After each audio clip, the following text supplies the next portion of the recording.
What's up, guys? Here with you, the FC Wonderkid. Here with my guy, Pedro. How are you? Fine, mate. What do you have for me today? So we're going to start here with the transfers ratings because a lot's been cooking and we've been seeing a ton of tweets by Fabrizio Romano. But just before we get into it, please, community, do not forget to like this video and subscribe to FC Wonderkid on YouTube. The like button's just there, people. So easy, and we appreciate it a ton. But yes, let's get to it, and let's start here with the first transfer that I have to get into. That is Tottenham. Tottenham is going bold in this window, and yes, Bissouma has signed for Tottenham. What are your thoughts, Pedro, on this one? I mean, I think Yves Bissouma might be huge under Antonio Conte, okay? He has the ability, he has the physical ability, he has the technical ability defending-wise. I think he's very solid on tackling. Very mobile. Okay, I think he's one of the best players in the Prem tackling-wise. He's really good. He's not afraid to get stuck in with the opponents. And another thing I would like to mention about him is his Bissouma's shot. Bissouma's shot is amazing, okay? So the combination, if I had to say two traits about Bissouma that amaze me, is his shot and his tackles. So yeah, I think it's a great acquisition for Tottenham. For 25 million, great value for money as well. I would rate Yves Bissouma transfer an 8 out of 10 for Tottenham and Antonio Conte, yeah. I like that rating, and I like how you describe Bissouma. And it was 29 million plus variables. So even so, it's a good deal for an 8, right, Pedro? Yeah, for sure. And it's not a position that there's a lot of at the moment, so that increases the value a little bit. But either if it's 25, I think it's 25 million pounds, so it makes it 29 million euros. True. So yeah, great acquisition. I'm eager to see him play under Antonio Conte, Yves Bissouma. And I gotta say, for a start of a window for Tottenham, they've got Fraser Foster on a free. They've got Bissouma, and they've got Perisic on a free. So imagine 30 million, and they just started, okay? Kulusevski done deal, Bentancur done deal. So Tottenham is making moves right at the start. Maybe we're talking about the first team in London next season. Who knows? Well, ahead of Chelsea and Arsenal, you reckon? I think so. I think under Antonio Conte, Tottenham might surprise us. They're making good transfer moves, as you just mentioned. Yes. And I think that Bissouma will bring that balance the Tottenham midfield really needs. And you reckon they will keep Harry Kane, so for sure. Harry Kane and Son will stay at Tottenham this summer. He might be tempted due to the transfer market. Yes. Conte is performing okay. I think he for sure has a major influence on how things are going. Okay. Because I couldn't see Daniel Levy board doing this kind of deals. As we've seen in the past, the transfer market hasn't been very favorable for Tottenham the last couple of years. So maybe it's time to change it. And yeah, Yves Bissouma, great deal.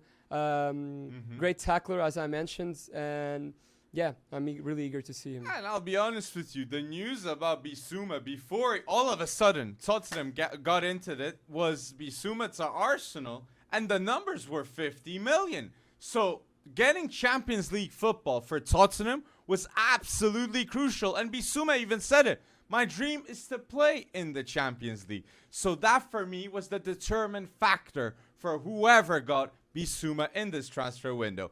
My rating for Bissouma is an 8. So yes, as we were saying, great deals. Perisic we rated like 9 too, right? Yeah, I think so. I reckon. Yeah, so, on a free. Yeah, so. Fuck.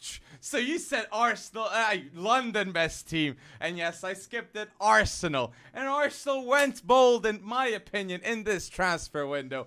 Right at the start with Fabio Vieira, a deal that is 35 million and 5 million supposedly in variables. So, and you've seen Fabio Vieira play a lot. What are your thoughts on him? Okay, so for me, Fabio Vieira is very underrated, okay? Because most people, when they see Porto, they look at Vitinha, and they never look at Fabio Vieira. But if you look at the stats, Fabio Vieira in the league, in less games than Vitinha, has 6 goals and 14 assists. League assists. In 27 games. League okay, assists. That's crazy numbers.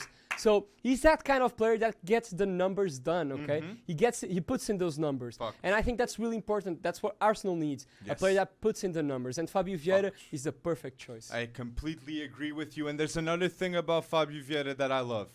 He can play on the wing. He can play at midfield, at a 8. He can play at the attacking mid. He is so adaptable. And Arteta needs a player like that because we all know who's like that at Man City. Bernard Silva. He can play on the wing. He can play at 8. He can play at 6. He can play at 10. Put him a striker too. Fabio Vieira. Okay, he's never been a striker, but he's got that adaptability to him too.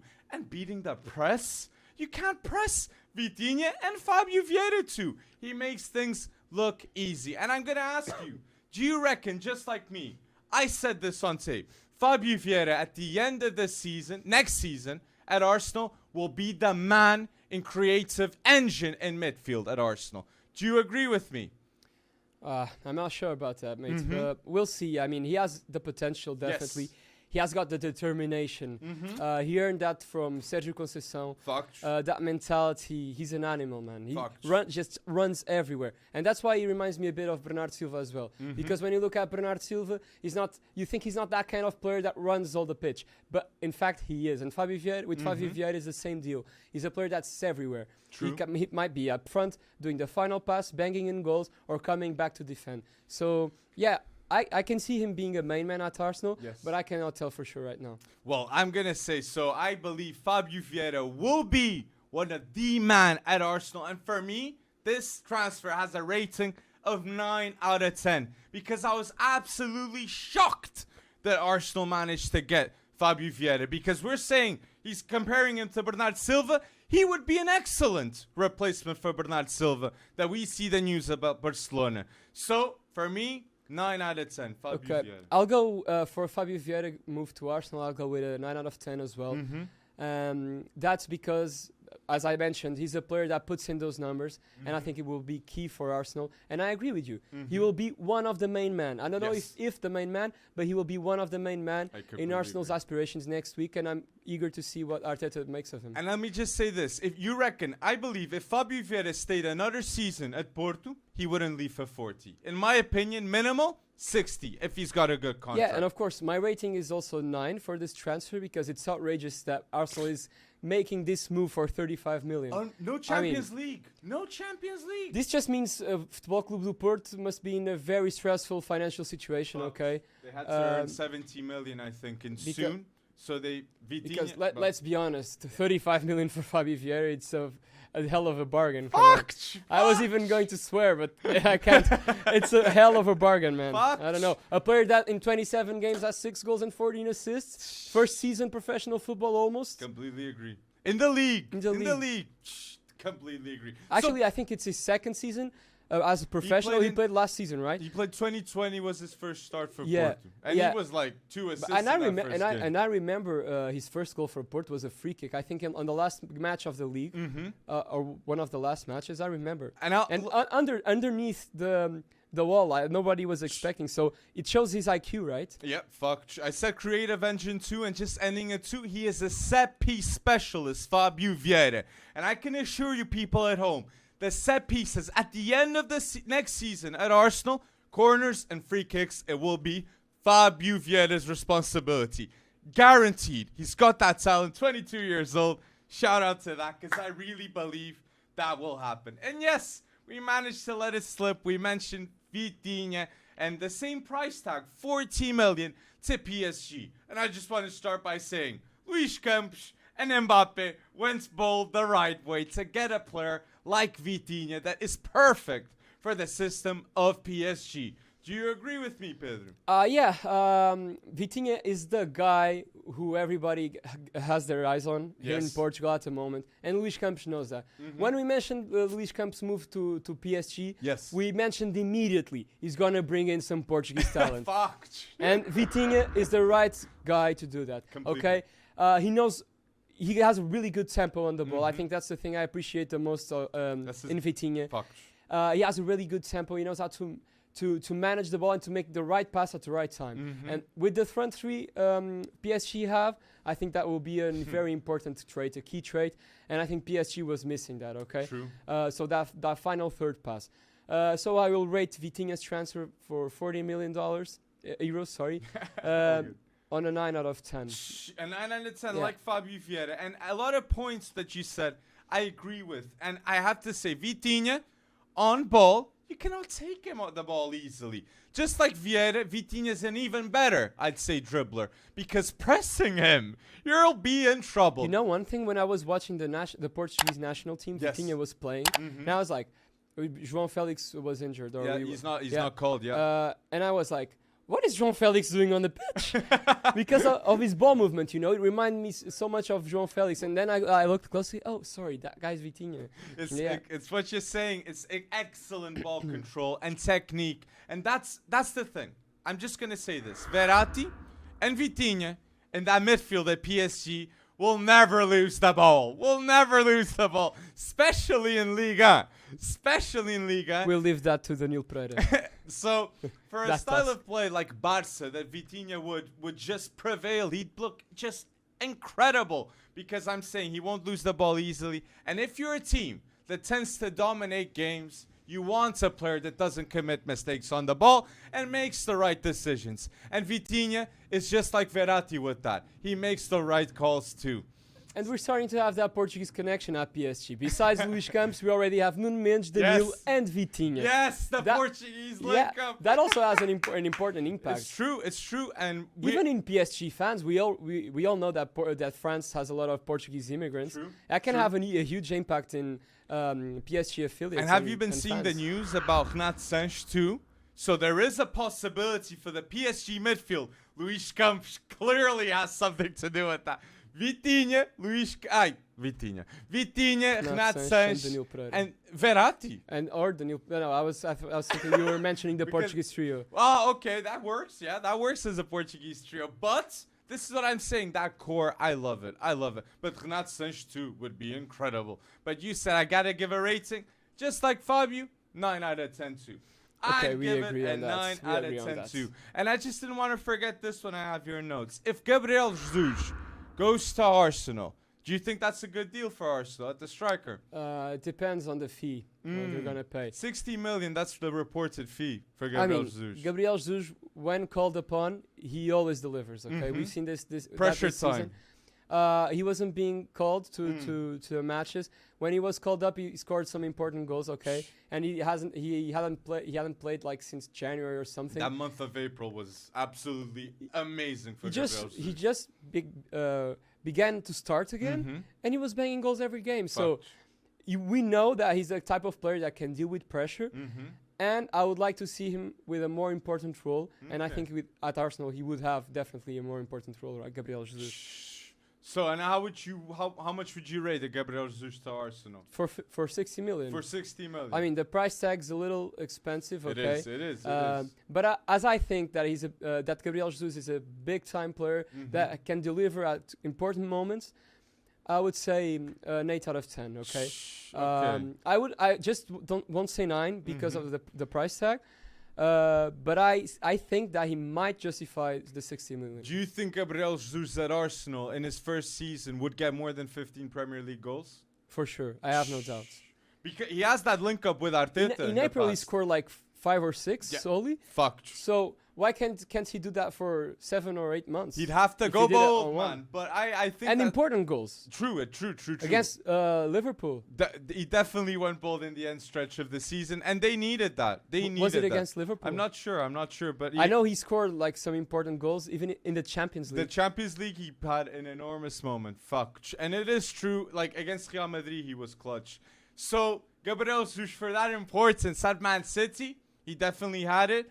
But I'm still doubtful because Arsenal, I'm not saying they had a chance to get like a Dusan Vlahovic, but this is going to be the striker that Arteta is going to go all in. And he seems to believe in the renewal of Eddie Nketiah and now getting Gabriel Jesus. But I'll be honest, I believe more in Fabio Vieira. So getting that deal done, that was and with Lacazette leaving and Alba already also left for Barca, I think they're really in need for a striker reference. So I'll give it for 60 million, Gabriel Jesus, I'll give it a 7 out of 10. Okay. So now I'm going to talk about a player that a lot of people might be saying, I was expecting him to go to Wolves or go to a higher club like United.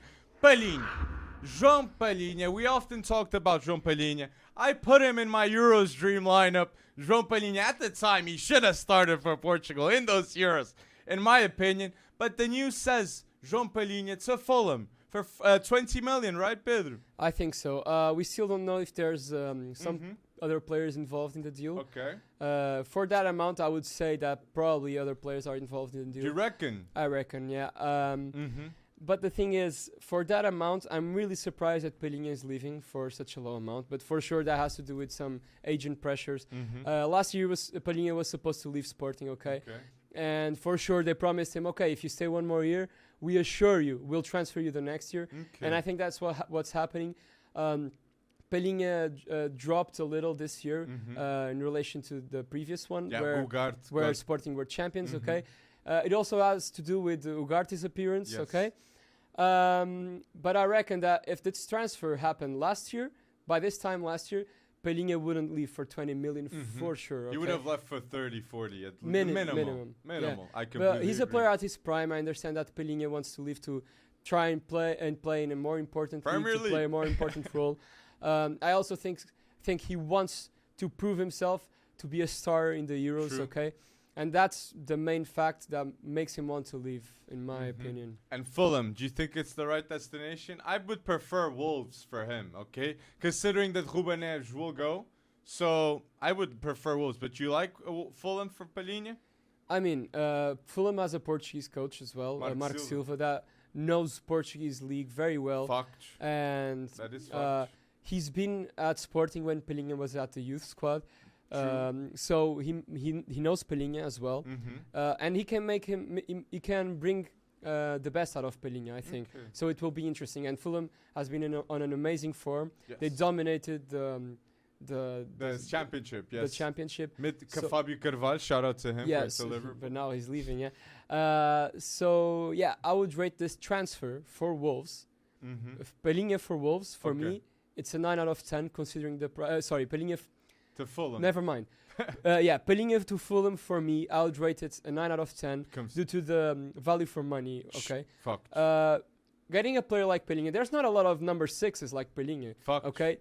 20 million is he's a guy that can stop any attack and any player. Okay. Even if it's by committing foul, but he's there. He can reach any player.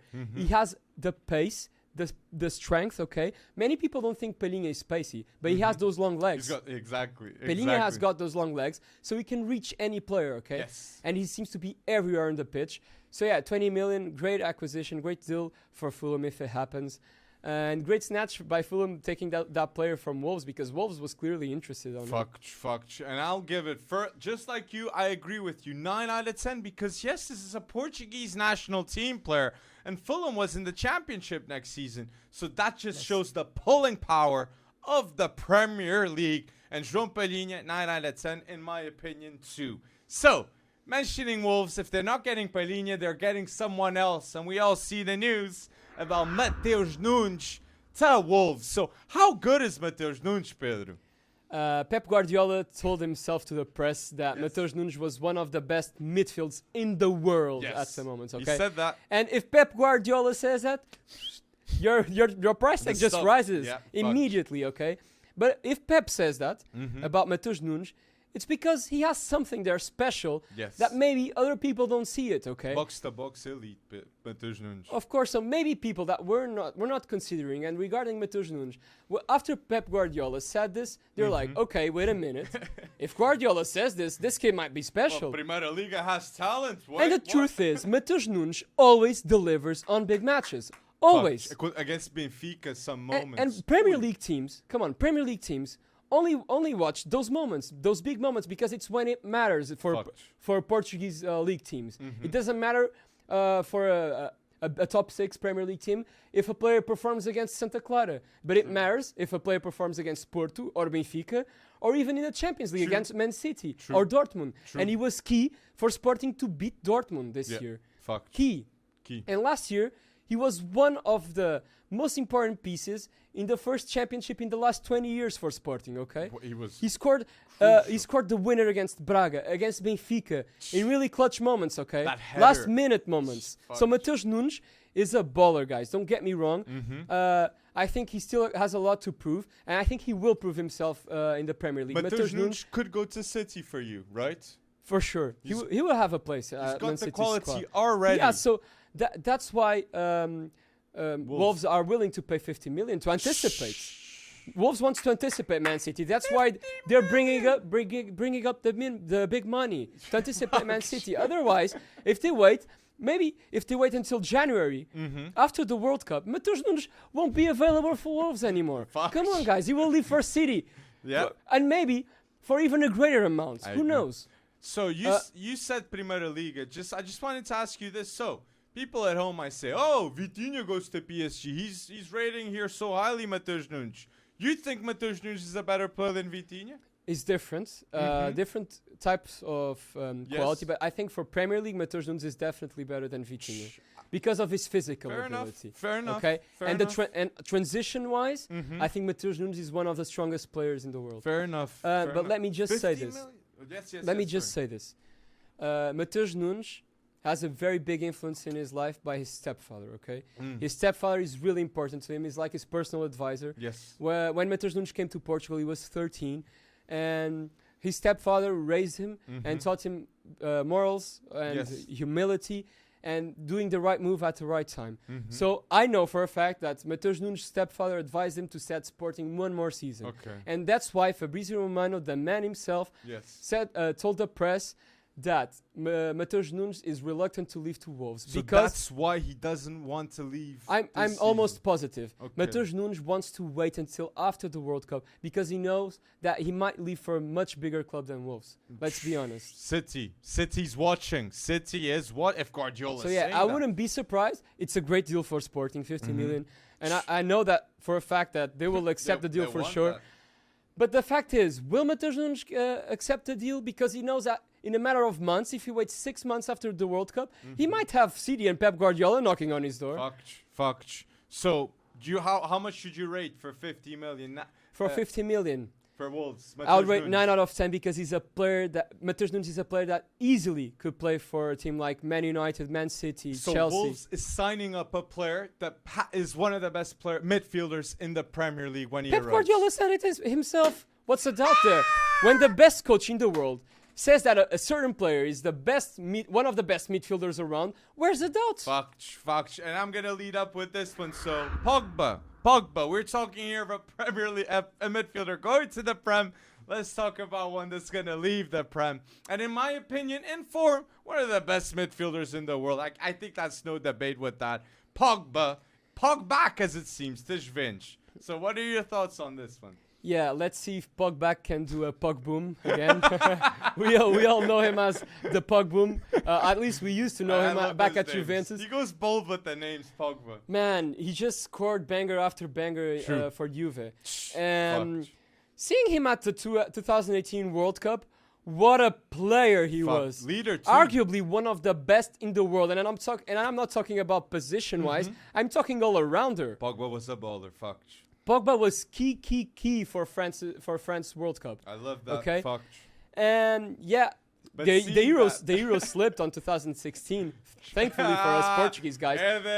But Pogba made sure France delivered on 2018, and I would clearly like to see that player back where he belongs on a place that he can perform happily because. Okay, he has the quality on his feet, but we both know that Pogba's problem is in his head. And if he's not happy, he won't perform. And we saw that at the World Cup 2018. He wasn't performing at United. He arrived at the World Cup, completely different player. Fuck. He really seemed motivated in that World Cup. And it is true, if Pogba doesn't have that motivator, he's a very different player. But come on, I've got an unbelievable memory of him coming back. And look at that reviravolta against City. Remember that? That was a Pog boom moment that he had. So he did have his glimpses of unbelievable moments at United. He was just not consistent. Exactly. And since the Mourinho departure, I really feel like Pogba, it just wouldn't work out with anyone. So hopefully the Pog boom comes back at Juventus and goes bold. And yeah, do you reckon it will happen? I think so. I think that Pogba most of all wants to play football and be happy with it. So the place to do that is clearly Juventus. I think after he moved to United a couple of years after, I think he regretted that decision immediately. We could see those tensions with Mourinho and with all the managers actually that were passing by Man United. So clearly there was some problem going on with Pogba. Yes. So yeah, I would rate free agent transfer of Pogba to Juve as an 8 out of 10. I won't say higher just because of Pogba's mental instability. But if he can perform at a level he showed us at the 2018 World Cup, I would say 10 out of 10. If that were to happen, that would be extremely bold. I agree with you. And a midfield. We're talking about a player that can be the best player in Serie A. True. Definitely. Completely agree. And that's the type of vibe that he can bring to Juventus. A winning vibe that they need it. And let's be honest, with the departure of Dybala, they need hope, Juventus. And Pogba, if he comes with that winning mentality, he has that hope there. And Locatelli, McKennie, Pogba. That ain't matter. That ain't a bad midfield. And then you have Chiesa and Vlahovic up forwards. Look, something can happen of greatness at Juventus. So yeah, we might see him we might see them bounce back. Allegri fix things up, man. If Allegri doesn't get it right, he will go out definitely with the signings of Pogba being there, Chiesa, Vlahovic. Pressure moment. But now, last transfer here to mention. Sterling to Chelsea. The big news as it seems. And what are your thoughts? For me, just going to say, if Chelsea sign Sterling for 35 million, that's a complete bargain, okay? Bargain for Chelsea. And I completely understand why they're going to let go maybe of Pulisic if they get a player like Sterling for 35 million. World class in England, right? Yeah, and we're talking about a player that has been losing some space in Man City's squad. Definitely important. Yes. Yeah. So we're talking about a guy, Sterling, who a few years back was like indispensable in Man City's squad. So we know he has the quality, we know he has the ability, but since Foden came, Phil Foden, his brightness seemed to have dimmed a little bit. Okay. I think that Chelsea might be the place to shine for Sterling, and for 35 million, it's a no-brainer. I would instantly acquire Sterling for Chelsea. So you reckon, how much would you rate that deal? I would rate for 35 million a 10 out of 10. Chelsea to because Sterling. I don't know if you agree with me, but I can see Sterling being the man at the Chelsea front three. That right side of Reece James and Sterling will be the best right side maybe in the Premier League. So I like that, and especially being an Englishman, right side. The English people will love it. And it's kind of weird seeing an English player like Sterling going for 35, given the hype all English players have. Okay. But still, if we see it for 1 year contract, if it was Sterling Dino, it would be maybe 20 million. Oh, you never know. But yes, being a 1 year contract though, it has a big influence on that. And yeah, we see Gabriel Jesus 60 million. Sterling 40 million. Like, the Man City sells. If they have to sell, they sell. They get the same amount of money that they got for Grealish. That they had to buy. I pay for Grealish with those two sales. With the front three filled with talent, we've got Haaland, we've got Julian Alvarez, we've got Phil Foden, we have Bernard Silva who can play out the wing as well. He leaving. Bernard Silva, he leaving. I don't know. If Sterling leaves, I doubt Bernard Silva leaves. I know Pep Guardiola is trying to keep Bernard Silva at all costs. He can do it. Bernard Silva is gonna leave Man City. I am very hopeful on that. For Barca. Barca's cooking with Laporta, something magnificent, Pedro. And I believe Bernard Silva is in the mix. And just imagine next year, maybe Messi and Bernard Silva playing alongside, like they're twins. Well, I don't know if Messi. Not this year, mate. After the final year of contract PSG. Back to Barca. I reckon. I don't know if Messi comes back, but if that happens, that will be just bold. Imagine the magic, Bernard Silva and Messi together. Sheesh, but Gavi and left-footed magic. A lot of magic to be talked. So people, put down below your thoughts. What were the transfers we forgot to mention? And do you agree with our ratings of our player of these transfers? Put down below your thoughts. And again, do not forget to like this video and subscribe to FC Wonderkid on YouTube, people. Thank you for watching and going bold, community.